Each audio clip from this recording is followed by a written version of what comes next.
Terkait dengan 100 hari kerja, Pak, di era pemerintahan Presiden Prabowo Subianto, Pak, apa saja yang sudah dilakukan oleh Kementerian Lingkungan Hidup, Pak?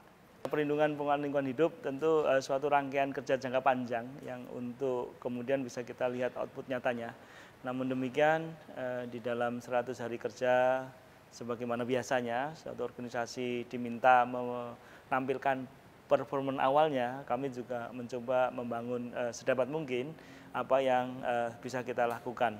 Yang pertama tentu dari sisi penanganan tata lingkungan dari pengelolaan limbah yang kita lihat sampai sekarang belum tertangani dengan bagus. Limbah dan sampah merupakan hal pokok yang hari ini menghantui hampir di seluruh kota besar. Boleh dikatakan sih kalau bahasa dramatisnya darurat sampah itu di mana-mana. Kita lihat hampir semua kota besar kemudian masih melakukan pengelolaan sampah dengan tidak ramah lingkungan, menimbun di dalam konteks atau sebutannya open dumping. Yang open dumping dalam skala yang cukup besar, katakan seperti Jakarta itu timbunan sampahnya tiap hari itu 8.000 ton per hari.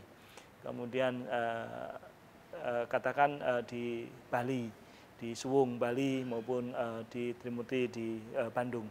Jadi langkah-langkah pertama tentu kita sangat ingin serius ini selesai, sehingga kami lakukan kunjungan-kunjungan lapangan dan beberapa instrumen penegakan hukum juga kami lakukan terkait dengan pengelolaan sampah ini untuk memberikan efek jerah. Nah, awal kita menjabat, maka kita telah melakukan evaluasi dan memberi teguran kepada 343 provinsi dan kabupaten yang penyelenggaraan pengelolaan sampahnya menimbulkan pencemaran yang cukup serius di lapangan. Dan dalam waktu dekat kami akan segera mengeluarkan paksaan pemerintah untuk menutup itu semua. Karena di dalam Undang-Undang 18 tahun 2008 dan Undang-Undang 32 tahun 2009, maka dilarang kita melakukan pengelolaan sampah dengan sistem open dumping. Open dumping ini maksudnya sampah diambil, dikolek, kemudian dibawa ke suatu tempat ditimbun. Itu pencemarannya luar biasa dan susah kita mengembalikan. Kemudian kedua, dari sisi pengurangannya kami juga telah mengeluarkan larangan ataupun tidak memberikan rekomendasi terkait dengan importasi sampah plastik. Jadi sampah plastik ini Mbak Sinta, bahwa meskipun volumenya meliputi hanya sekitar 10-12% dari timbulan sampah harian di seluruh Indonesia, tetapi dia tidak bisa terurai. Sehingga hari ini kita hampir dapatkan di semua tempat-tempat pemukiman kita sampah plastik tidak terselesaikan masalahnya. Untuk itu kami telah menghentikan rekomendasi importasi bahan baku sampah plastik daur ulang dari luar. Karena saya pikir di Indonesia sudah cukup banyak. Kemudian kami juga membatasi dengan ketat importasi bahan baku kertas daur ulang. Ini penting sekali. Penting sekali untuk kemudian memaksa penggunaan kembali kertas-kertas yang ada di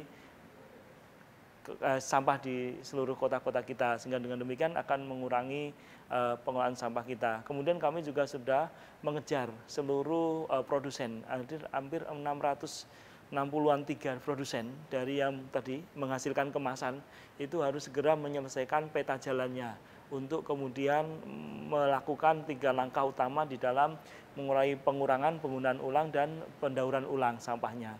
Ini sudah kami mintakan dan kami sedang evaluasi. Jadi itu langkah-langkah di dalam pengelolaan sampah di nasional. Kemudian di limbah juga kami telah intensif untuk kemudian melakukan beberapa pengambilan sampel-sampel terkait dengan industri-industri yang terindikasi mencemarkan limbah cukup besar di beberapa badan air. Semisal di Tangerang kami telah melakukan beberapa pengambilan data dan kemudian penghentian kegiatan. Kemudian juga yang terakhir juga limbah-limbah yang ada di bantaran sungai di Ciliwung maupun Citarum telah kita lakukan pengambilan sampel untuk kemudian kita lakukan langkah-langkah berikutnya. Kemudian dari sisi juga yang paling mengemuka di sini adalah terkait dengan bagaimana kemudian dunia menghadapi triple planetary crisis yang salah satunya disebabkan oleh perubahan iklim. Nah, perubahan iklim disumbang dari kondisi pengeluaran emisi gas rumah kaca yang kita notifikasikan dalam bentuk karbon dioksida atau CO2 atau ekuivalennya. Ini langkah-langkah yang masif telah kita lakukan, diantaranya dengan mendorong dan meluncing voluntary carbon market di Indonesia. Jadi langkah-langkah itu sebagian yang kita telah susun, termasuk penguatan komponen di daerah, di provinsi kabupaten, karena sejatinya fungsi tata lingkungan ini telah terbagi rata antara provinsi dan kabupaten, sehingga Menteri berkewajiban melakukan orkestrasi dan memberikan instrumen-instrumen serta arahan-arahan yang bersifat nasional terkait dengan penanganan tata lingkungan di negara kita. Itu Mbak Sinta.